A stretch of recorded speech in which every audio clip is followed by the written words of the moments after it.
On January 3, 2026, the world was stunned as the United States launched Operation Absolute Resolve, capturing Venezuelan President Nicolas Maduro in a swift military strike. U.S. forces targeted key sites in Caracas and 3 other states, neutralizing air defenses and swiftly extracting Maduro and his wife, Celia Flores.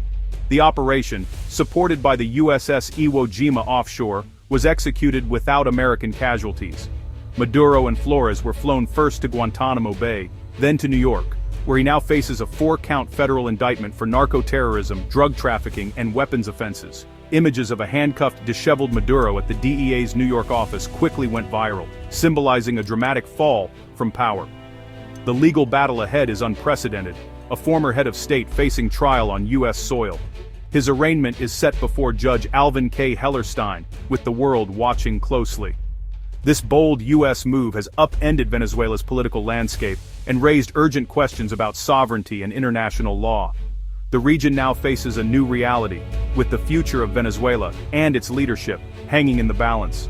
The operation's speed and precision have left both allies and adversaries scrambling to respond.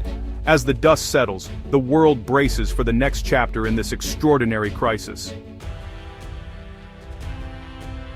With Maduro in custody, President Trump wasted no time asserting U.S. dominance over Venezuela's future. From Mar-a-Lago, he warned interim leader Delcy Rodriguez that any defiance would be met with consequences bigger than Maduro's. Trump declared the U.S. would oversee Venezuela until a stable democracy is established, demanding access to its oil and resources. He unveiled the Donro Doctrine, a hardline policy to block adversaries like China, Russia, and Iran from the region. Secretary of State Marco Rubio clarified, the U.S. is running Venezuela's policy, not just advising. Trump's aggressive stance signals a new era of American interventionism in the hemisphere.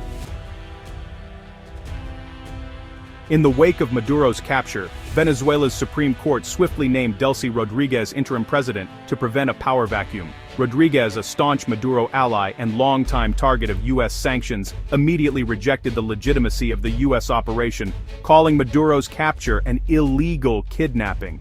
She rallied Chavista loyalists, vowing to resist American control and insisting Maduro remains the rightful president.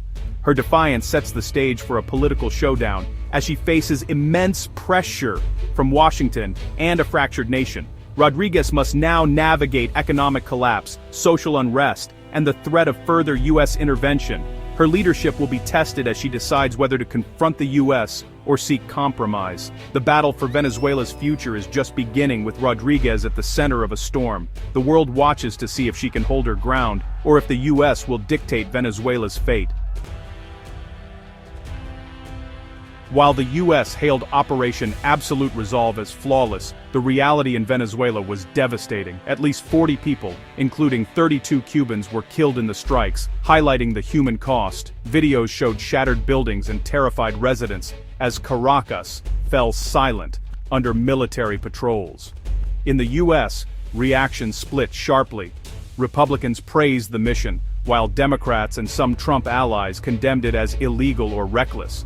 The operation reignited fierce debate over America's role in the world, championed as a victory for freedom by some, decried as imperial overreach by others. Deep divisions in Washington mirror the chaos in Venezuela, complicating any path forward. The aftermath has left both nations grappling with the consequences of intervention.